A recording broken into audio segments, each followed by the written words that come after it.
কেন? Just just আমি আমি আপনার এই শ্লোকটিতে আরো একটা দিক বর্ণনা করা হয়েছে। ভগবানের সম্পূর্ণ বিরুদ্ধাবলী ভাব, ভগবানের যে স্বাভাবিক বৃত্তি তার থেকে বিরুদ্ধ আচরণ। জাস্ট আমি প্রথমে শ্লোকটা একটু বলবো, তারপরে এই শ্লোকটা কেন এভাবে বর্ণনা করা হয়েছে সেটা আমি বলার চেষ্টা করব। যে দ্বিতীয় শ্লোকটিতে এরকম বলা হয়েছে, হৃদন্তম মুহুর্নেত্রম যুগ্নম মৃজন্তম আরম্ভজ যুগ্নেন শতঙ্ক নেত্রম মুহুর্শশ কম্পতিরেকাঙ্খ কণ্ঠ স্থিত গ্রৈব দামোদর ভক্তিবধম। এই যে শ্লোক, এই দ্বিতীয় শ্লোকটিতে সত্যব্রত মুনি উনি বর্ণনা করতে চাইছেন কি, যে উনি প্রথমেই তুলে ধরছেন যেটা, এটা হচ্ছে এরকম একটা ব্যাপার যে এখানে উনি বলছেন যে মানে এই ঘটনার যে প্রেক্ষাপটটা হয়েছে, জাস্ট গোকুলে একদিন মা যশোদা তার কৃষ্ণের জন্য দুধ খাওয়াচ্ছিলেন, কৃষ্ণকে স্তনের দুগ্ধ পান করাচ্ছিলেন। আর আমাদের শিল কৃষ্ণ, আমাদের যে আহ, রাধা গোবিন্দ দাস গোস্বামী মহারাজ, উনি এই শ্লোকটাকে অত সুন্দর করে বর্ণনা করছেন যে কৃষ্ণকে মা দুধ খাওয়াচ্ছিলেন, কৃষ্ণ ঘুম থেকে উঠে এসে দেখলেন মা দধি মন্থন করছে। আর কৃষ্ণ এসে তার একদম যেখান থেকে মন্থনটা হচ্ছে সেই মন্থন দণ্ডটা ধরলেন। যশোদা মা আনন্দ পেয়েছেন। কেন আনন্দ পেয়েছেন? বাহ, দেখো আমার কৃষ্ণের কত বুদ্ধি, যদি আমার হাতে ধরে তাহলে মন্থন বন্ধ হবে না, যেহেতু মন্থন দণ্ডটা ধরেছে তাহলে আর মন্থন করা সম্ভব না, তাহলে তাকে কৃষ্ণকে আমার কোলে নিশ্চিত নিতেই হবে। আর এরকম দণ্ডটা ধরে কৃষ্ণ কোলের মধ্যে বসে গেছেন, আর মা যশোদা কৃষ্ণকে স্তন দুগ্ধ পান করাচ্ছে। আর এইদিকে সেই যে এই বিশেষ গাভীর যে দুগ্ধ সেটা চুলার মধ্যে আছে, আর এই দুধ পড়ে যাচ্ছে। কেন পড়ে যাচ্ছে? তো মহারাজের কথাটা হচ্ছে এরকম যে গোলক বৃন্দাবনে প্রত্যেকটা বস্তুর তার স্বতন্ত্রতা আছে, সে জড় বস্তু হোক আর চিন্ময় বস্তু হোক, গোলক বৃন্দাবনে প্রত্যেকটা বস্তুর স্বতন্ত্রতা আছে। সে দুগ্ধ ভাবছে, আমি যদি, কৃষ্ণ যদি তার মায়ের স্তনের দুগ্ধই পান করবে, তাহলে আমি কি জন্য আছি? তাহলে আমাকে, আমার আমার থেকে লাভটা কি? তাহলে ভালো, বরঞ্চ আমি আত্মহত্যা করে দিই, আমি আগুনের মধ্যে নিজেকে, নিজের জীবনটা বিসর্জন দিয়ে দিই। তো দুগ্ধ এমন হয়েছে উপচে পড়ে যাচ্ছে। তো মা যশোদা এখন কৃষ্ণকে কি করবেন? কৃষ্ণকে কোল থেকে নামিয়ে দেবেন, না ওই দুধ বাঁচাবেন? হঠাৎ করে মায়ের মনে বুদ্ধি হয়েছে, ও আচ্ছা ঠিক আছে, আচ্ছা আমার স্তনের দুগ্ধ তো আছেই, তাহলে আমি একটা কাজ করি, এখন গিয়ে ওই দুগ্ধটা যদি আমি বাঁচিয়ে দেই, তাহলে ওই দুগ্ধটা তো কৃষ্ণই খাবেন, তাহলে কৃষ্ণ ওটা পরবর্তীতে খেতে পারবে। যেই কৃষ্ণকে নামিয়ে দিয়েছে, কৃষ্ণের মনে হয়েছে ও আচ্ছা, আমার কি একটু দাম নাই? হ্যাঁ, আমার কোনো সম্মানও নাই, দামও নাই, আমি এখনই উঠলাম কোলে, আমাকে কোল থেকে নামিয়ে দিয়েছো, ওই আমার থেকে তোমার ওই দুধের মূল্য বেশি হয়েছে? ঠিক আছে। এবারে কৃষ্ণ এটা বুঝে, তো মা চলে গেলে রাগে ঘরে গিয়ে দধির, যেটা দিয়ে দধি মন্থন করছে সেই বড় ভাণ্ডটাকে ভেঙে ফেলছে। তো ভেঙে গিয়ে সে ওই যে ওই পা, ছোট ছোট পায়ের দাগে দেখছেন কৃষ্ণ আস্তে আস্তে করে তার গুদাম ঘরের দিকে গেছেন। গেলে মা যশোদা এসে দেখে এই দধির দণ্ডটা, মটকিটা ভাঙা আছে। মা দুঃখ পেয়েছেন, আবার আনন্দ পেয়েছেন, ও বাবা দেখো কৃষ্ণ কত বুদ্ধি হয়েছে, এই মন্দ এই মূর্তিটাকে ভেঙে ভেঙে দিয়েছে, বাহ তার শক্তিও হয়েছে। কিন্তু সে যে লুকিয়ে লুকিয়ে গেছেন, সে ভাবছেন আচ্ছা আমি যে কাজটা করলাম আজকে, মা মনে হয় আমাকে আজকে রেহাই দিবে না। সেই ভয়ে কৃষ্ণ পলাতে চাচ্ছেন, কিন্তু পালাতে চাইলেও কৃষ্ণ যে ঘরের মধ্যে গেলেন, গিয়ে ওইটা হচ্ছে গুদাম ঘর, সব মাখন রাখা আছে।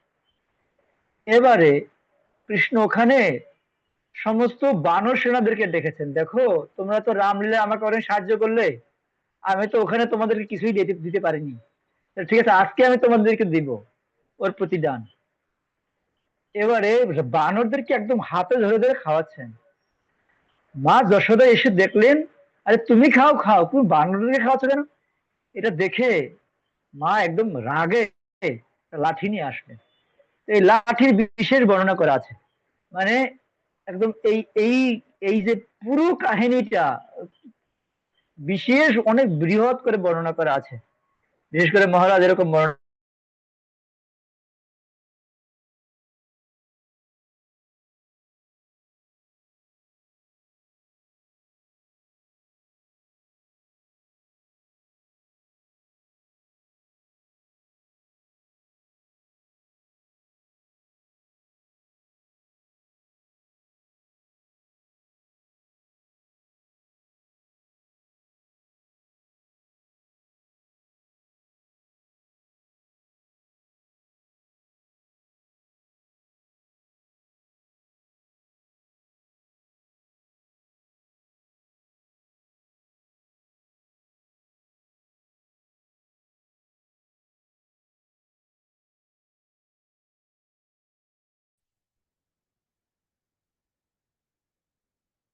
হরে কৃষ্ণ।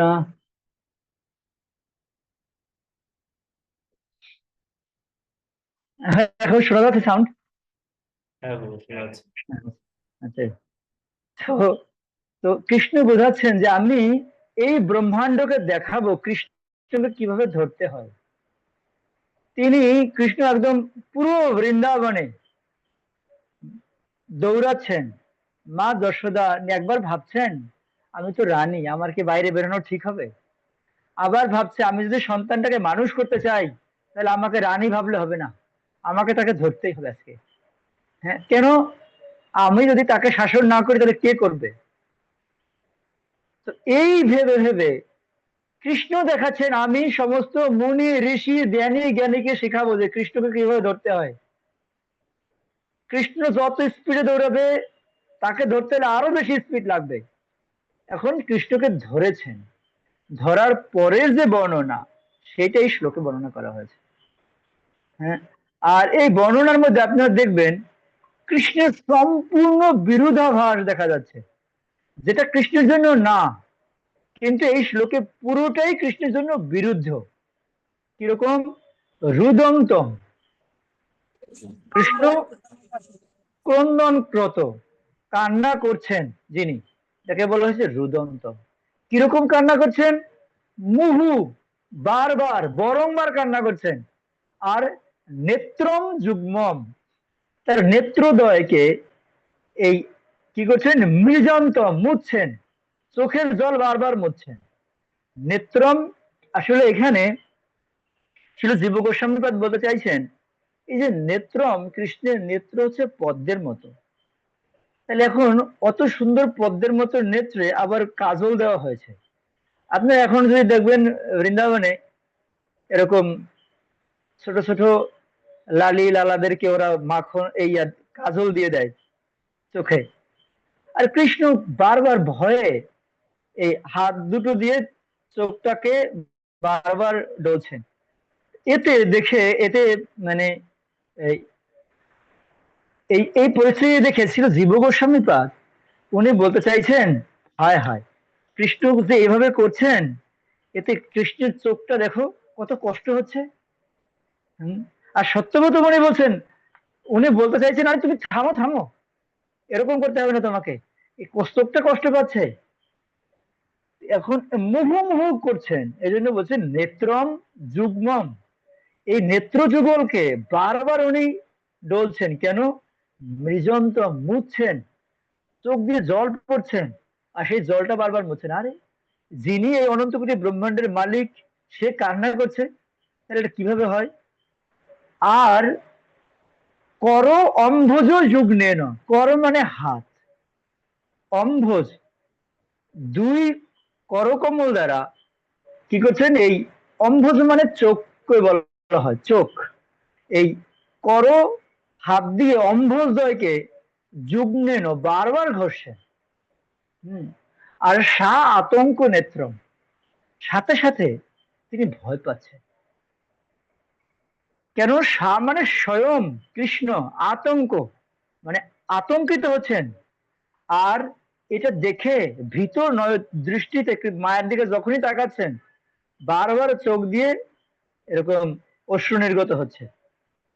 আর এই যে অশ্রু নির্গত হচ্ছে, এরপরে ত্রিরেখ অঙ্ক কণ্ঠ, ত্রিরেখা, তিন রেখা পড়েছে। কোথায়? গলার মধ্যে। এই কণ্ঠে এরকম হিসকি দিয়ে তিন রেখার দ্বারা কৃষ্ণকে, আরে কিরকম লাগছে দেখো, বারবার হিসকি দিচ্ছে। মানব জীব গোস্বামী পাদ যশোদা আমাকে বলতে গেছে, মা কৃষ্ণ অনেক ভয় পাচ্ছে, তোমার আর ভয় দেখানো উচিত না, এরকম তার ভাব। এবার বলছে স্থিত গ্রৈব, এই যে পরিস্থিতিতে, মানে এইরকম পরিস্থিতি থেকে দামোদরম, যার উদরের মধ্যে দড়ি দিয়ে বাঁধা আছে। কোথায় বাঁধা আছে? উদুখরের মধ্যে। আর এই পরিস্থিতি যদি কেউ দেখে, তাহলে কি হবে? ভক্তিবদ্ধম, তার ভক্তির দ্বারা আবদ্ধ হয়েছেন।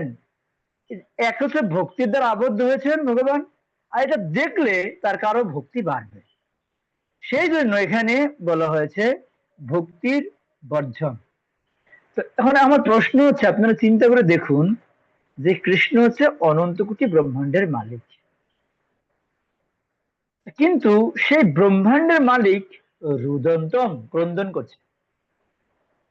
হ্যাঁ, তো তার এমন কি কি দুঃখ হয়েছে যে তাকে কান্না করতে হবে? হ্যাঁ, তো এখন এই জন্য এটা হচ্ছে কৃষ্ণের বিরুদ্ধাভাস।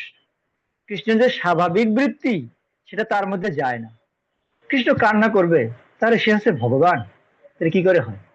আর কিরকম কান্না করছে? মুহু মুহু, বারবার। আর নেত্রম যুগ্মেন, কান্না তো করে, ঠিক আছে, এত ভয়ে। আসলে কৃষ্ণকে আমরা বলি যে ভালোবাসো। হ্যাঁ, কৃষ্ণকে ভয়ের দ্বারা কেউ কখনো ভগবানকে লাভ করতে পারে না। কিন্তু সেই ভয়, ভয়েও যিনি ভয়, সেই ব্যক্তি মায়ের দড়ি হাতে লাঠি ধরে ভয় পাচ্ছে। হ্যাঁ, তো এখন এগুলো প্রত্যেকটা হচ্ছে কৃষ্ণের বিরুদ্ধাভাস। আবার কান্না তো করছে করছে ভয়ে, করম বুঝেও যুগ নেন, বারবার হাত দিয়ে চোখটাকে মুছছে। আবার সা আতঙ্ক নেত্র, তার চোখের দিকে তাকানো যাচ্ছে না, আতঙ্কিত হচ্ছেন তিনি। এখন কথা হচ্ছে এই যে আহ, প্রভুপাদ একবার উনি বলছিলেন যে শিল আমাদের ভক্তিচরণ স্বামী গুরু মহারাজকে, দেখো আমরা কৃষ্ণকে ভয় পেয়ে ভালোবাসি না, আমরা কৃষ্ণকে ভালোবাসি বলে ভালোবাসি। হ্যাঁ, আমরা কৃষ্ণকে ভয় পেয়ে ভালোবাসি না। তো এখন এই জন্য আমরা যখন যদি কৃষ্ণকে বাঁধতে চাই, তাহলে যশোদা মায়ের মতো ভক্তি লাগবে এভাবে, তাহলে সেটাও যাতে ভক্তির সহিত হয়। এটা হচ্ছে মহারাজ একবার, শিল প্রভুপাদ একবার মহারাজকে বলেছিলেন। এখন কথা হচ্ছে, তাহলে আমরা দেখতে পাচ্ছি কি যে এই যে শ্লোকের যে অনুবাদ হয়েছে, ভীত চোখে বরংবার কান্না করছেন ছোট্ট গোপাল, দুই পদ্মের মতো হাত দিয়ে, পদ্মের মতো হাত, আবার পদ্মের মতো চোখ, সেই পদ্ম দিয়ে পদ্মকে বারবার হাত দিয়ে ডলছেন। তো জীব গোস্বামী পাদ বলছেন, আরে কৃষ্ণ, তুমি যদি এরকম বারবার ডলো, পদ্মটা নষ্ট হয়ে যাবে। হ্যাঁ, তো সেজন্য, আর তুমি কিসে তুমি ভয় পাচ্ছ? তুমি বারবার শ্বাস প্রশ্বাস ফেলছো, এত কম্পন হচ্ছে তোমার, গলার মধ্যে তিনটা ভাঁজ পড়ে গেছে। আর সেই দামোদর যিনি ভক্তির বন্ধনে আবদ্ধ হয়েছেন, কেন এখন বাঁচছেন কিভাবে? ভক্তির দ্বারা। এখন কথা হচ্ছে যে আহ, ভাবুন, শ্রীকৃষ্ণ যিনি সমগ্র জগতের অধীশ্বর, হ্যাঁ, মা যশোদার দড়িতে বাধা পড়েছে। হম এখন এই এই যে এই এইটাকে ছিল জীব গোস্বামী পাদ এবং শ্রীধর স্বামী পাদ, ওনারা বলতে চাইছেন যে এরা মা যশোদার দড়িতে বাধা পড়ে নাই, এজন্য এই লীলাটাকে বলা হয় রাধা দামোদর লীলা।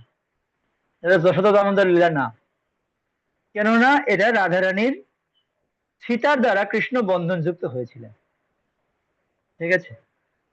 আর এই জন্য এই দামোদর ব্রতের একটা নাম হচ্ছে উর্জাব্রত, আর রাধারানীর একটা নাম হচ্ছে উর্জেশ্বরী। হ্যাঁ। তো এখন এখানে উনি বলতে চাইছেন এই জন্য এই লীলাটাকে বলা হয় রাধা দামোদর লীলা। তো ভগবান সর্বশক্তিমান, সর্বশক্তিমত্তা, এরকম তার সমস্ত সর্বশক্তিমত্তা এখানে প্রকাশ পেয়েছে, একসাথে প্রকাশ হয়েছে। কিভাবে প্রকাশ হয়েছে? তিনি ভক্তের দ্বারা পরিচালিত হতে চায়। ভক্তের হাতে লাঠি দেখে উনি ভয় পায়, ভয়েরও যিনি ভয়, তিনি মায়ের হাতে লাঠি দেখে ভয় পায়। এখন ভক্তরা দেখে আনন্দ পায়, সাধারণ মানুষ এটা দেখে ভগবানের ভগবত্তা হারিয়ে ফেলে। কিন্তু ভগবান ভগবত্তা বুঝতে পারে না যে তিনি ভগবান। এটা যে দুইজনের মধ্যে পার্থক্য। এখন প্রশ্ন হচ্ছে, আসলে কি কৃষ্ণ মায়ের হাতে লাঠি দেখে আর কৃষ্ণকে যে এরকম সবাই মিলে বাঁধতে চাইছেন এটা দেখে কৃষ্ণ ভয় পাচ্ছে? আসলে না। এখানে হচ্ছে ভক্তির দ্বারা ঈশ্বর বশীভূত হন। সেই যে বাল গোপাল, ভগবান ভক্তের ভক্তি দ্বারা বশীভূত হয়।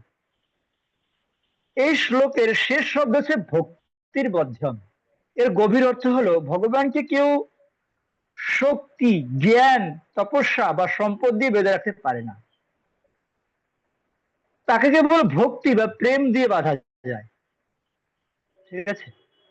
ভগবানকে বাঁধা যায় ভক্তি বা প্রেম দিয়ে। এখন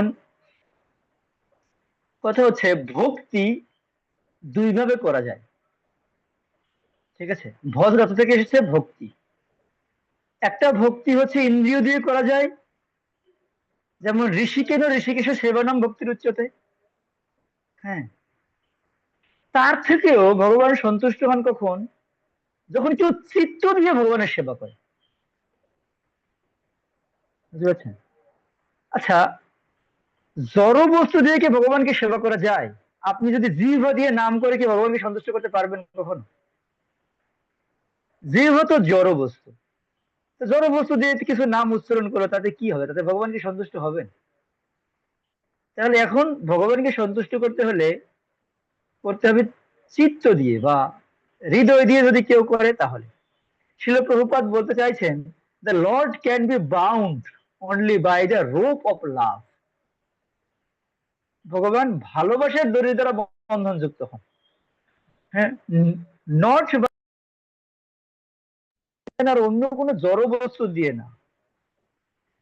এখানে মা যশোদাকে দৃষ্টান্ত রাখছেন। কি দৃষ্টান্ত?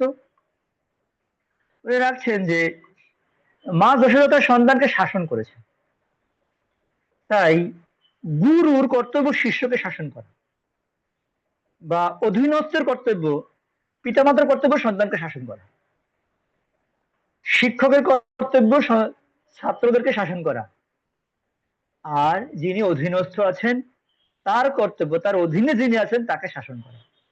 যদি না করা হয় তাহলে সে যদি রেগুলেশন ব্রেক করে সেটার দায় এসে তার ঘাড়ে পড়ে। হ্যাঁ। সেই জন্য মা যশোদা তার সন্তানকে শাসন করেছেন, কিন্তু সেই সন্তানই হলেন পরমেশ্বর ভগবান। মা কখনো কখনো মনে করেন যে কৃষ্ণ পুরো সাধারণ না। একবার কি হয়েছে, মা যশোদা কৃষ্ণকে ঘুম পাড়াতে গেছেন। এবারে যখন ঘুম পাড়াতে গেছেন তখন মা যশোদা কৃষ্ণকে গল্প শোনাচ্ছেন। কৃষ্ণ, জানো রামচন্দ্র নামে একজন রাজা ছিলেন, তার স্ত্রী ছিলেন সীতা। এবারে কৃষ্ণ বলছেন, হ্যাঁ হ্যাঁ মা, আমিও শুনেছিলাম সীতা রামচন্দ্রকে ছেড়ে চলে গিয়েছিল, আর রামচন্দ্র সীতাকে বনে বনে খুঁজতেছিলেন, কোথায় সীতা সীতা বলে। তো তুমি কি করে জানলে? আমি জানবো না, আমি তো সবকিছুই জানি মা। তো তুমি সবকিছু জানো কিভাবে? না, এমনিতে আমি তোমাকে বললাম আর কি। হ্যাঁ। আচ্ছা। এবারে নন্দ বাবাকে বলছেন, জানো আমি কৃষ্ণকে আজকে রামলীলা বলতে চাইছিলাম, কৃষ্ণ তো সবই নিজে নিজে বলে দিল। এটা কৃষ্ণ কিভাবে জানলো? বলছে, হ্যাঁ কৃষ্ণ জানবে না? এই যে উম, কৃষ্ণ যখন নামকরণ করছিলেন, হ্যাঁ, তখন সবকিছু উনি বলে দিয়েছিলেন। আরে কৃষ্ণ তো সবকিছু জানেন, উনি হচ্ছে সেই পরমেশ্বর ভগবান। তাই নাকি? আরে তো সে আমার সন্তান, কিসের ভগবান সে? এখন কথাটা হচ্ছে, মা যশোদা সে এ, এই বুঝাতে চায় যে কৃষ্ণ হচ্ছেন আমার সন্তান, কিন্তু ভগবান কখনো কখনো বুঝাতে চায় আমি হচ্ছি ভগবান। দেখো, যশোদা মায়ের ভালোবাসা এমন গভীর যে তিনি যে সর্বশক্তিমান, তিনি যে অতিমাত্রা লীলা করতে জগতে এসেছেন, সেটা মার প্রীতির দ্বারা, এই যে স্নেহের দ্বারা, বাৎসল্যের দ্বারা সেটা ভগবান ভুলিয়ে ফেলে। হুম। আর এই জন্য এই শ্লোকে আমরা দেখতে পাচ্ছি কি, কৃষ্ণ একদম পুরো বৈপরীত্য লীলা করছেন। কেন বৈপরীত্য লীলা করেন? মা তো বুঝবে আমি ভগবান, তাহলে তো বিপদ। মা যাতে না বুঝতে পারে, হ্যাঁ, এই জন্য তিনি মুহু মুহু কান্না করছেন, বারবার শ্বাস নিচ্ছেন। তো এই অবস্থা দেখে এই যে গোপীরা বলছেন, হ্যাঁ মা যশোদা, ঠিক আছে ঠিক আছে, তুমি কৃষ্ণকে এরকম করে মারছো, এটা কি ঠিক না? দেখো কৃষ্ণকে যদি এরকম মারো, এই সবাই যদি এসে দেখে, অন্য কেউ এসে যদি দেখে যে কৃষ্ণকে এরকম মারছো, সবাই ভাববে কি আমরা মনে আমাদের সন্তানদেরকে এরকম শাসন করি, এটা ঠিক নাই। আরে দেখো কৃষ্ণ কিরকম লাডলা, মানে আদরের আমাদের, যে তুমি কৃষ্ণকে যদি এরকম মারো, তাহলে কৃষ্ণ তো, জানো আমি শুনেছি আমাদের এই এই যে পৌর্ণমাসী দেবী একবার বলেছিলেন, আমি শুনেছি, গোপীরা বলছেন যশোদা মাকে, যে আমি শুনেছি যদি সন্তানকে বেশি শাসন করে তারা নাকি উচ্ছন্নে যায়। হ্যাঁ, এখন তুমি যেরকম মারছো, যদি কৃষ্ণ তোমাকে ছেড়ে চলে যায়, হ্যাঁ, তাহলে তুমি কি বলবে? এই, না না না না না না, দেখো আমি তো ওই জন্য মারি নাই, আমি তাকে বেঁধেছি কেন? আজকে তো দীপাবলির দিন, আজকে আমার ঘরে অনেক সেবা আছে, সেজন্য আমি তাকে বেঁধে রেখেছি যাতে আমি সেবাগুলো ভালো করে করতে পারি। হুম। এরপরে বুঝাতে চাচ্ছেন, ছিল জীব গোস্বামী পাদ বুঝাচ্ছেন যে দেখো, এই যে ভগবান কান্না করছেন আর ভয় পাচ্ছেন, এটা হচ্ছে প্রেমের বহি প্রকাশ। মা যশোদা যে কৃষ্ণকে ভালোবাসেন, তার বহি প্রকাশ উনি দেখাচ্ছেন কিভাবে। কৃষ্ণের চোখের জল, এটা হচ্ছে যে এরকম যে কম্পমান গলা এবং ভীত মুখ, আর এই অভিনয়, এই সবই হচ্ছে অভিনয়। এটি তার ভক্ত ভয়ের প্রেমের প্রতিক্রিয়া। ভগবান নিজেই ভক্তির নাট্যে অংশ নিচ্ছেন। এখানে জীব গোস্বামী পাদ উনি বর্ণনা করতে চাইছেন যে আসলে এই যে নাটকটা ভগবান করছেন, এই নাটকটা কোনো সাধারণ নাটক না, এটা অসাধারণ নাটক। কি, মা কৃষ্ণকে দেখাতে চায় আমি তোমাকে শাসন করব, আর কৃষ্ণ দেখাতে যায় দেখো আমি সাধারণ একটা ছেলে, এ ব্রজের সাধারণ বালক, তুমি আমাকে এরকম করে শাসন করছো কেন?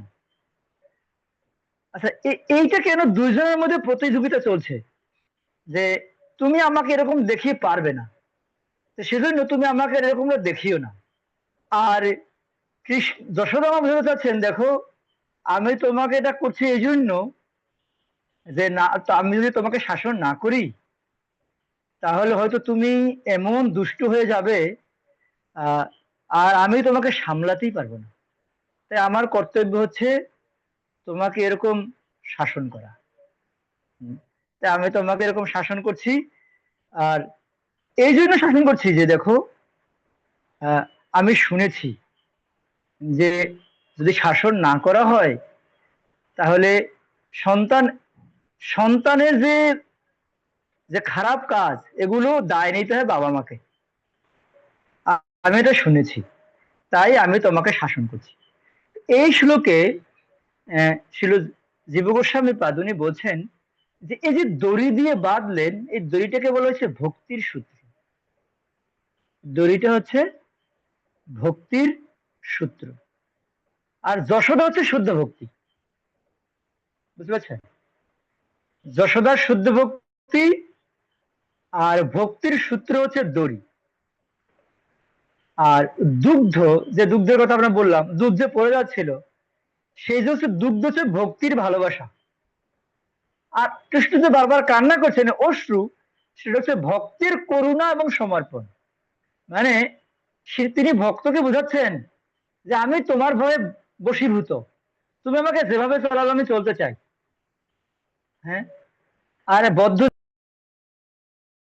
যে বদ্ধজীবের ভাবনাটা হচ্ছে আমি আমি আমি আমার মতো চলবো। কৃষ্ণের ভাবনাটা হচ্ছে আমার ভক্ত আমাকে যেদিকে চালাতে চায় আমি ওইদিকে চলতে চাই। বুঝতে পারছেন? এটা হচ্ছে ভক্ত এবং ভগবানের মধ্যে, বা এ জগতে জীব এবং ভগবানের মধ্যে পার্থক্য। হুম। এই জন্য এখানে দেখাতে চাচ্ছেন যে ভগবান শ্রীকৃষ্ণের চোখের জল, কম্পমান গলা এবং ভীত মুখ, ভয়প্রাপ্ত মুখ, এ সবই হচ্ছে, এ সবই অভিনয় নয়। এটা কৃষ্ণ অভিনয় করছে না। হতে পারে কৃষ্ণের জন্য কৃষ্ণ অভিনয় করছেন, কিন্তু ভক্তকে দেখাচ্ছেন যে এটি তার ভক্ত ভয়ের প্রেমের প্রতিক্রিয়া, ভক্তের ভয়ে। তাহলে ভগবান কি ভক্তের ভয় পায় ভক্তকে? না, ভগবান ভক্তকে ভয় পায় না। ভগবান ভক্তিকে, ভক্তের ভক্তিকে ভয় পায়।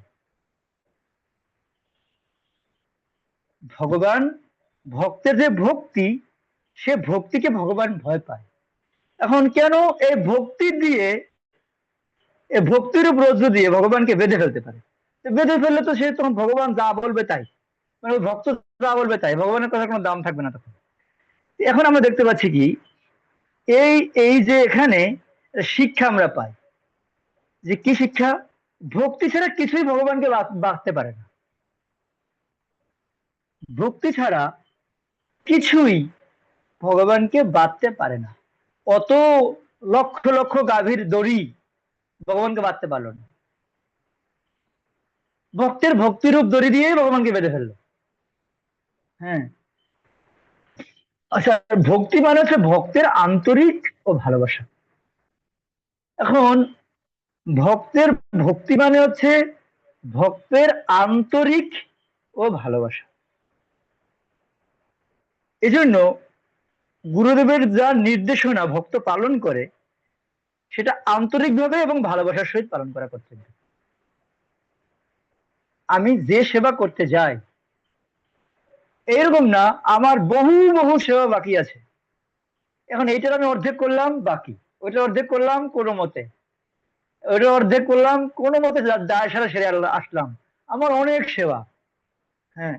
আমাকে এখন পড়তে হবে, আবার আমাকে একটু শ্রবণ করতে হবে, আমাকে ওখানে যেতে হবে। না, আমি যে সেবাটাই করি সেখানে যাতে প্রীতি মিশ্রিত থাকে, প্রীত হয় যাতে ভগবান। তো সেই জন্য এখানে বলছেন ভক্তি মানে হচ্ছে ভক্তের আন্তরিকতা ও ভালোবাসা। আর হচ্ছে প্রেম হচ্ছে শক্তি। প্রেম হচ্ছে পরম শক্তি। এই জন্য এই জগতে কখনো প্রেম শব্দ ব্যবহার করা যায় না। প্রেম হচ্ছে ভক্তের চিত্ত আর ভগবান, চিত্তে দিয়ে যে ভগবানের সাথে যে আদান প্রদান হয়, সেটাকে বলা হয় প্রেম। হ্যাঁ। তো এখন ভক্ত চিত্ত দিয়ে ভগবানকে সেবা করতে চায়, নাম করতে চায়। এটা হচ্ছে, এটা হচ্ছে ভক্তির ফল। বুঝতে পারছেন? যশোদা মায়ের ভালোবাসা ভগবানকে বেঁধে ফেলতে পারে। ভালোবাসা দড়ি বাঁধতে পারবে না। দড়ি দিয়ে কি বাঁধবে? দড়ি দিয়ে তো বাঁধলে শুধুমাত্র যে কোনো সময় কৃষ্ণ ছুটে যেতে পারে, কিন্তু শুধুমাত্র যদি দড়ি দিয়ে বাঁধে, তাহলে সেই দড়ি দিয়ে বা বন্ধনযুক্ত কৃষ্ণ জমাল অর্জুনকে উদ্ধার করতে পারবে না। হ্যাঁ। আর একটা হচ্ছে ভক্তির লক্ষ্য। ভক্তির লক্ষ্য হচ্ছে কি? ভগবানকে জয় নয়, তার হৃদয়টা জয় করা, ভগবানকে জয় করা না। আমি ভগবানকে লাভ করলে কি লাভ হবে আমার? আমি যদি ভগবানকে এখন লাভ করে ফেলি, যেমন নারদ মুনি ভগবানকে একবার দর্শন করেছিলেন, তারপর আবার বললেন তুমি আর আমাকে দর্শন পাবে না। হ্যাঁ। মহাপ্রভু একবার ভগবানকে দর্শন করেছিলেন কানায় নাটশালায়, এরপর আর দর্শন পায় না। ঠিক এখানে বলা হচ্ছে ভগবানকে জয় করা না, বরঞ্চ তার হৃদয়টাকে জয় করা। কেউ যদি কারো হৃদয়ের মধ্যে থাকে, হুম, আর কেউ যদি তার কেউ পাশে বসে থাকে, তাহলে কে কাছে আছে? নিশ্চয়ই তিনি হৃদয়ের মধ্যে বসে আছেন, তাই না? তো সেই জন্য এখানে বর্ণনা করা হয়েছে যে দামোদর মানে হচ্ছে ভক্তির বন্ধন। দামোদর মানে এই যে বন্ধনটা হয়, সে বন্ধন হচ্ছে ভক্তির বন্ধন, আর এই বন্ধন হচ্ছে প্রেমের বিনিময়। এখন এই এই শ্লোক থেকে আমরা দেখতে পাচ্ছি যে উম, এই শ্লোকের মধ্যে যে বৈচিত্র্য আমরা দেখতে পাচ্ছি, আমরা তো আগে বলছিলাম কৃষ্ণ কাঁদছেন, তাহলে কৃষ্ণ যদি কাঁদেন তাহলে কেমন হলো ব্যাপারটা? হ্যাঁ, আবার দুই চোখের জল নিজের হাত দিয়ে মুছছে, জল কৃষ্ণের চরণ পদ্ম দিয়ে গঙ্গা প্রবাহিত হয়, আর কৃষ্ণের চোখ দিয়ে না যদি গঙ্গা বেরোয় তাহলে আবার কিরকম হবে? হ্যাঁ, আবার গলায় শ্বাস প্রশ্বাসের কারণে কম্প হচ্ছে, আবার কম্প এমন হচ্ছে যেন ভাঁজ হয়ে যাচ্ছে। আবার চোখে ভয়, মা আবার বকবে না তো? আরে, যিনি ভয়েরও ভয় তিনি মায়ের বকুনিতে ভয় পাচ্ছে, কিন্তু সেই ভয়ে সেই কান্না, এটা আসলে প্রেমের নটনাট্যম ধরম যথা, এটা হচ্ছে প্রেমের একটা নাটক।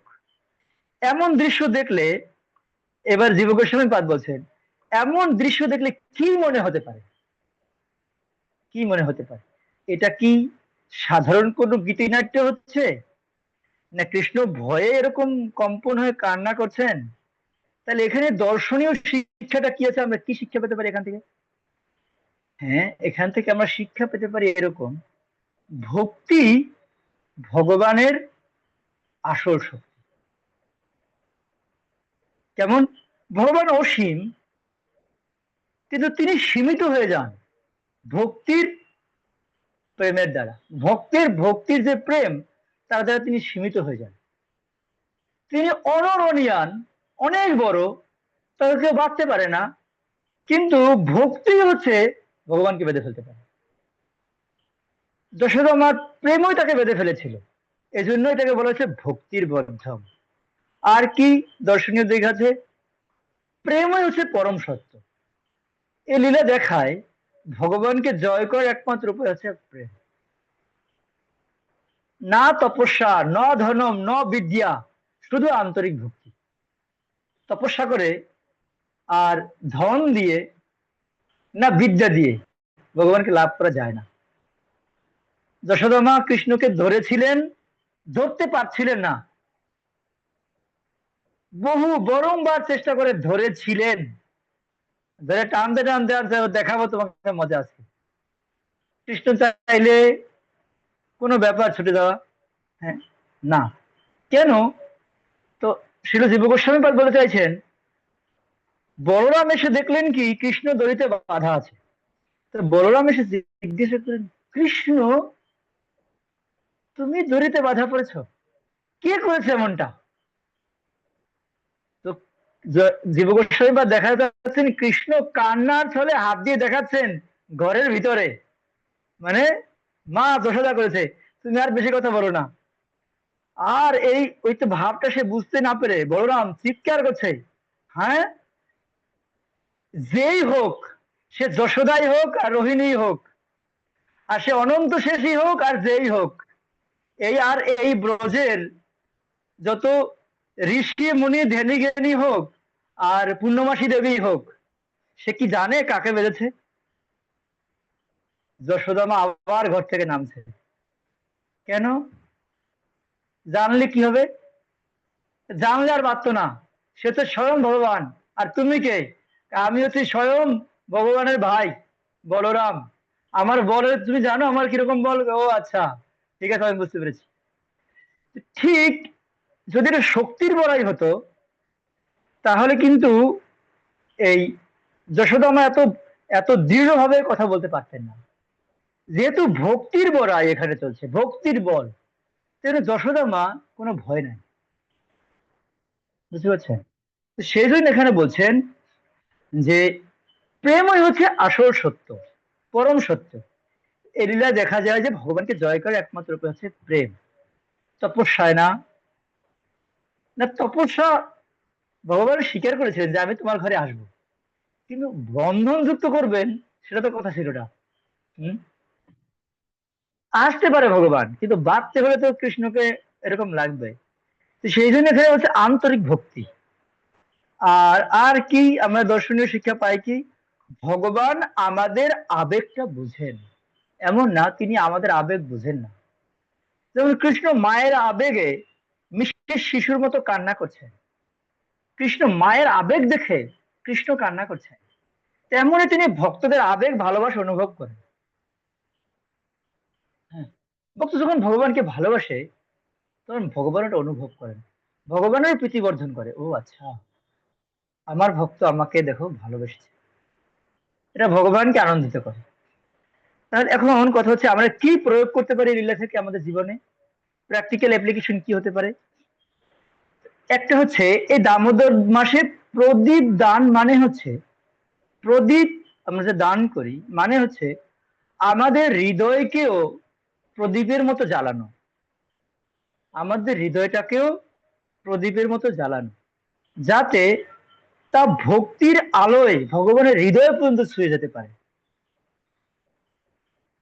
হুম, আর কি, ভক্তির মাধ্যমে ঈশ্বরকে অভিজ্ঞতা করা, যে ভক্তির মাধ্যমে ভগবানকে অনুভব করা বা অনুমান করা। ভগবানকে যেমন আমরা যেমন এই যে ভগবানের এই যে দাম বন্ধন লীলা, এই যে আমি যদি কেউ চিন্তা করে যে যে মহু শাসক কম্প তীরে কাঙ্ক্ষ কণ্ঠ আয় হে, ভগবান এরকম ব্যক্তি, এইরকম কৃষ্ণ, সে আবার বারবার কান্না করছে, এটা কি হয় নাকি? তাই ভক্ত কখনো কখনো তার কাছে হাসি পাবে, কখনো কখনো আরে এরকম কি মাঝে সাঝে করা ঠিক হয়েছে, এরকমও কখনো কখনো মনে হবে, আবার মনে হবে না ঠিকই আছে। ভক্ত ভগবানকে না বাঁধলে বাঁধবে কে? সেই জন্য এখানে বলছেন যখন হৃদয় নির্মল ও প্রেমময় হয় তখন ভগবান সেখানে প্রকাশিত হয়, বন্ধন যুক্ত হওয়ার জন্য প্রকাশিত হন। তখন তিনি বলতে চান যে আমাকে বাঁধো। বারবার এত এত পথ দৌড়ালেন, বাঁধতে পারলেন না, ধরতেই পারছিলেন না, যে স্যালেন্ডার হয়ে গেছে, ও কৃষ্ণ আমার পক্ষে সম্ভব না তোমাকে বাধা, থেমে গেছেন কৃষ্ণ, ধরে ফেলছেন। এবার কৃষ্ণ ভাবছেন ও আচ্ছা আমি ধরা পড়ে তো ভুল করিনি তো, আবার বলছেন না ঠিক আছে, আমি তো ভক্তের হাতেই ধরা পড়েছি, আর তো কারো হাতে না। নিজেকে কৃষ্ণ বুঝায় কেন, ভক্তের স্থানটা হচ্ছে সুরক্ষিত স্থান। এবারে ভক্তির মূল চাবিকাঠি হচ্ছে আন্তরিকতা। যেমন যশোদামার ভালোবাসা ছিল বিশুদ্ধ, তেমনি তেমনি আমাদেরও ভক্তিও হওয়া উচিত অকৃত্রিম ও হৃদয় দিয়ে, একদম ইন হার্ট। যেভাবে আজকে হচ্ছে আমরা মাতাজি বলছিলেন নরোত্তম দাস ঠাকুরের কথা। নরোত্তম দাস ঠাকুর যখন আহ, উনি যখন মানে ওনাদেরকে এই তিনজনকেই বলা হতো বিরহ ভক্ত। হম শ্যামানন্দ, নরোত্তম, শ্রীনিবাস, বুঝতে পারছেন? বিরহ ভক্ত মানে ভগবানকে দেখা পেয়ে পেয়ে পায় না। হ্যাঁ, তো সেই জন্য ওনারা ওনারা হচ্ছে কি, এই যে যখন বৃন্দাবনে গেলেন, তো এই বৃন্দাবনে গিয়ে নরোত্তম দাস ঠাকুর উনি জীব গোস্বামী পাদের কাছে এই যে ভক্তির যে কীর্তন আছে, গীত উনি শিখলেন। আর এই গীত হচ্ছে, আপনারা দেখবেন যে যখন আমাদের ভক্তিতে নিরুৎসাহী বোধ হয়, ভক্তিতে তো উৎসাহ পাই না আমরা, তখন আপনি একটা এরকম ভজন নিয়ে বসবেন, অত তাল মান লাগবে না, জাস্ট আপনি প্রত্যেকটা শব্দ অনুভব করে করে গাইবেন। হ্যাঁ, দেখবেন যে প্রত্যেকটা শব্দ কিরকম। হ্যাঁ, তো আমি আমি আজকে পড়ছিলাম আমাদের ভক্তিবিনোদ ঠাকুরের একটা একটা লাইন, উনি বলছেন তথাপি মুখের ভাগ্য মনেরও উল্লাস, দোষ কমে মদ হমে কর নিজ দাস। মানে এটা ভক্তিবিনোদ ঠাকুরের না, এটা হচ্ছে আমাদের তার ওই যে গোবিন্দ না, দেবকীনন্দন ঠাকুরের, হ্যাঁ। হ্যাঁ, ঠিক আছে। তো তথাপি মুকের ভাগ্য, মুখ মানে বধির, যার অত ভালো মন্দ জ্ঞান নাই, তথাপি মুকের ভাগ্য, ভাগ্যটা মুকের, কিন্তু তবুও মনে উল্লাস। কেন? আমি তোমার কাছে এসেছি, দোষ ক্ষমি মধমে করণিজ দাস, সর্ববাঞ্ছা সিদ্ধি হয় জম বন্ধ ছুটে, জগতে দুর্লভ হয়ে প্রেমধন লুটে। তো ঠিক ওনারা, বিশেষ করে নরোত্তম দাস ঠাকুর এইগুলো যখন শিখেছিলেন, একদিন কি হয়েছে, উনি বড়াই করতে চাইতেন না, উনি দেখাতে চাইতেন না জীব গোস্বামী পাদকে, উনি এত সুন্দর জীব গোস্বামীর কাছ থেকে শিখেছেন। একদিন উম, কি হয়েছে, এই যে শ্যামানন্দ প্রভু যখন এইরকম বিশেষ লীলা চলছে ব্রজে, যে উনি, ওনার নাম শ্যামানন্দ হয়েছে, উনি এই রাধারানীর নূপুর পেয়েছেন, এই সময় উনি একদম বেল বন, একটা বন আছে, হুম, তো সেই বেল বনে উনি গিয়ে উনি এই কৃষ্ণের এই লীলা লিখছেন। তো হঠাৎ করে জীব গোস্বামী পাদ ওই পথ দিয়ে যাচ্ছিলেন, মনে হচ্ছিল জীব গোস্বামী দূর থেকে দেখছিলেন যেন নরোত্তম দাস ঠাকুর যে লিখছেন, মানে ওখানে রাধা কৃষ্ণ, তারা কিশোর কিশোরী, তারা ওইরকম একদম ষোড়শ বর্ষীয় হয়ে, তারা ব্রজরাজ ব্রজেশ্বরী হয়ে ওখানে লীলা করছেন, আর নরোত্তম দাস ঠাকুর ওখানে বসে বসে দেখে দেখে লিখছেন। এটা আবার পিছন থেকে জীব গোস্বামী পাদ দেখছে। হ্যাঁ, এটা দেখে ও কি লিখছে, এটা নরোত্তম দাস ঠাকুরের কাছে জানতে চাইছে। তখন জীব গোস্বামী পাদ তাকে বলতে পারছিলেন না, তুমি ওখানে কি লিখেছো। আবার বারবার জীব গোস্বামী পাদ নরোত্তম দাস ঠাকুরের আশেপাশে ঘুরছেন, শুনতে চাইছিলেন যে তুমি কি লিখেছো ওখানে। তখন নরোত্তম দাস ঠাকুরের পাশে এসে বসলেন জীব গোস্বামী পাদ, সে বলছেন, আচ্ছা, তুমি যে এই যে এই বিদ্যা যে শিখছো, ভজন বিদ্যা, কতদূর অগ্রগতি হয়েছে। জীব গোস্বামী তাদের প্রশ্ন, যে না না, আমি আমি তো আপনার করুণায় যেভাবে শিখেছি সেটাই। আচ্ছা, আচ্ছা, আমি যে দেখলাম তুমি আজকে কি লিখছো, কি লিখেছো আমাকে একটু দেখাও। হুম। তো আহ, তখন নরোত্তম দাস ঠাকুর উনি বলতে চাইছিলেন না, কিন্তু আহ, জীব গোস্বামী পাদ নরোত্তম দাস ঠাকুর বোঝালেন যে দেখো, যখন শিক্ষক বা গুরু যখন কখনো প্রশ্ন করে, তখন তার কাছে লুকাতে নেই, তার কাছে বলতে হয়। হুম। তো তখন নরোত্তম দাস ঠাকুর উনি বলে ফেলেন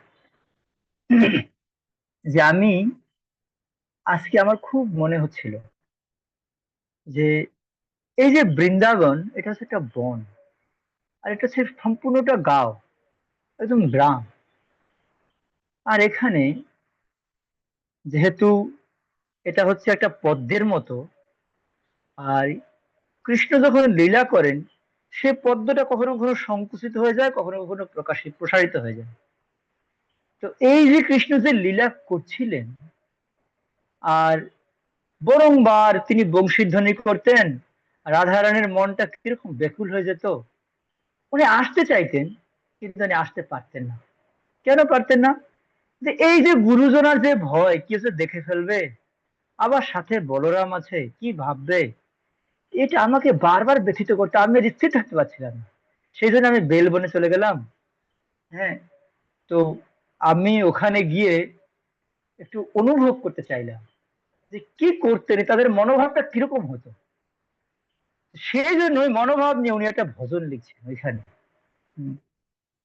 তো ওই ভজনটা উনি উনি তখন দেখালেন জীব গোস্বামীকে, যে এরকম, যে কৃষ্ণ এই বৃন্দাবনে যে বারবার চলেন, এটা হচ্ছে ঠাকুর যে ভজনটা লিখছেন, সেটা জীব গোস্বামী পাদকে দেখালেন। আপনি অনেকে দেখতে পারেন, এটা আমাদের ভক্তিগীতির মধ্যে আছে, যে কি, এদেহে নাগর বড় শুনো হে মুরলীধর, নিবেদন করি তুয়া পায়, চরণ নখর মণি যেন চাঁদের গাঁথুনি, ভালো শোভে আমার গলায়। তো মানে রাধারানী এই উনি যে আসতে চাইতেন, তখন উনি রাধারানীর ভাব নিয়ে নরোত্তম দাস ঠাকুর এটা লিখছেন। যেমন উনি লিখছেন, আচ্ছা আচ্ছা, তাহলে এর পরে কি লিখেছো? ঠিক আছে, উনি বলতে আর বলতে চাইছিলেন না যে, ও আচ্ছা তাহলে তুমি আর কিছু লেখোনি? এ বলছে, হ্যাঁ লিখেছি তো। কি? মানে ওনার, মানে জীব গোস্বামী পাদের, মানে তখন ভাবটা হচ্ছে কি, একটা দিয়ে শুরু করেছেন, তখন ভাবটা আবার অন্যদিকে যাচ্ছে, অন্য মানে এই একটা মাধুর্য ভাব থেকে এবার আবার সূক্ষ্ম ভাবের দিকে যাচ্ছে। এই জন্য উনি বলতে চাচ্ছিলেন না যে গুরুদেব যদি অসন্তুষ্ট হয়ে যায়। কি? শ্রীদাম সুদাম সঙ্গে যখন বনে যাও রঙ্গে, তখন আমি দুয়ারে দাঁড়াই, মনে ভাবি সঙ্গে যাই, গুরুজনার ভয় পায়, আখি রহে তুয়া পানিছে। তো কখনো কখনো সখ্য ভাব, কখনো কখনো বাৎসল্য ভাব, কখনো কখনো মাধুর্য ভাব। আরে তখন গুরুদেব আমাকে শাসন করবে না তো? মানে এই লেখনের মধ্যে যে এরকম ভাব আছে, এই জন্য উনি বলতে চাচ্ছেন। আবার কখনো কখনো লিখছেন, আচ্ছা যদি অগুরু চন্দন হইতাম তুয়া অঙ্গে মাখা হইতাম, তাহলে এখানে মাধুর্য ভাব আবার প্রকাশ পাচ্ছে। এই কথা সম্পূর্ণ শুনালেন নরোত্তম দাস ঠাকুর। এটা শুনে জীব গোস্বামী পা একদম কতক্ষণ স্তম্ভিত হয়ে বসে থাকলেন। বাহ, তুমি অনেক সুন্দর লিখেছো। এবারে উম, কি, শ্রীনিবাস আচার্যকে ডেকে শুনেছেন, দেখো দেখো এই যে নরোত্তম কি লিখেছে। হ্যাঁ, এবারে এই যে এই পরিস্থিতিতে জীব গোস্বামী পাদ নরোত্তম দাস ঠাকুরকে বললেন কি, যে ঠিক আছে, অনেক এরকম, এখন তাও কিছু সময় ভজন করে। ভজন করতে গেছেন।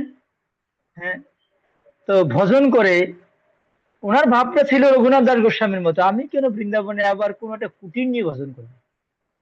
কুটিরের দরকারটা কি? বন আছে, বনের কোথাও বসে ভজন করব। এখন অনেক মশা কামড়াচ্ছে।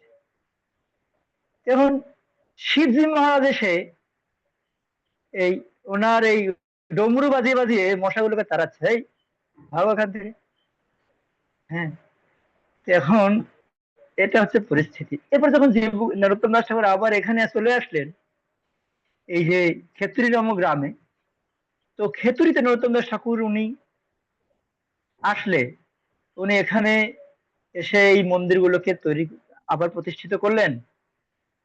আর নরোত্তম দাস ঠাকুরের কীর্তনে যেই যেই যাদের জন্য বিরহ ছিল নরোত্তম দাস ঠাকুরের, যে জন্য তাদেরকে বিরহ ভক্ত বলা হতো, সেই পঞ্চতত্ত্ব সবাই আসলেন কোথায়? এই খেতুড়িতে এসে নরোত্তম দাস ঠাকুর কীর্তন আর এই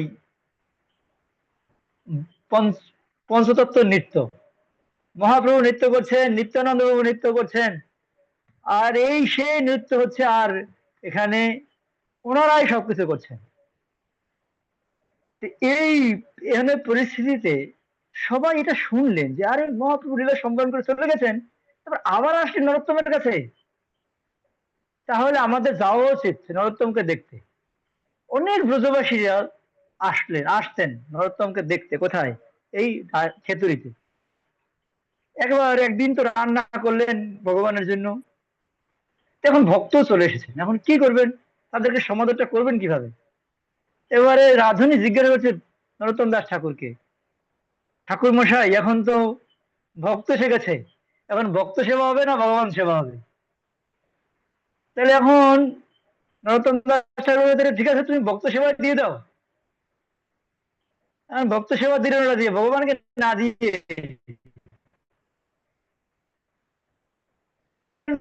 আবার তাহলে আবার রান্না করবো?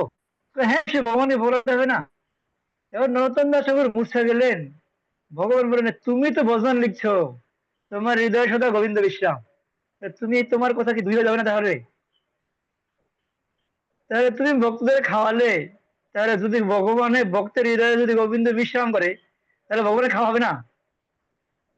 হ্যাঁ, তো তোমার কথা তো ভ্যারাইটি হয়ে যাচ্ছে। হ্যাঁ, তো ঠিক আমার এটা বলার উদ্দেশ্যটা হচ্ছে, ভক্তি মানে দৃঢ়তা থাকা চাই। আমি পারবো না এটা না, আমি আমি হয়তো ভালো পারবো না, কিন্তু কৃষ্ণ যদি চায় বা গুরুদেব যদি চায়, গুরুদেব যদি আমাকে করুণা করেন, তাহলে আমি হয়তো চেষ্টা করে দেখতে পারি। হ্যাঁ, আর প্রতিটা মুহূর্তে গুরুদেবের কাছে প্রার্থনা করা উচিত, ভগবানের কাছে জানানো উচিত যে আমি হয়তো এর জন্য যোগ্য না, কিন্তু কি জানি আপনি আমাকে এই সেবাটা দিয়েছেন যাতে আপনার সম্মানটা থাকে। হ্যাঁ, এরকম ভগবানের কাছে দৃঢ়তা সহকারে প্রার্থনা করা আছে। সেজন্য এখানে ভক্তির ফল প্রকাশ করা হয়েছে। ভক্তির ফল মানে ভগবান বন্ধযুক্ত হয়ে যান। কারো কোনো প্রশ্ন আছে?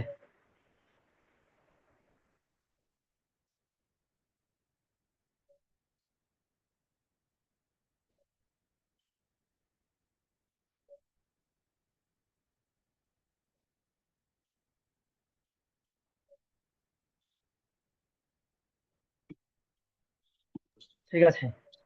হুম, আছে প্রশ্ন? হরে হরে কৃষ্ণ। নরোত্তম দাসের লীলা মহিমা অনেক সুন্দর, প্রভু অনেক সুন্দর।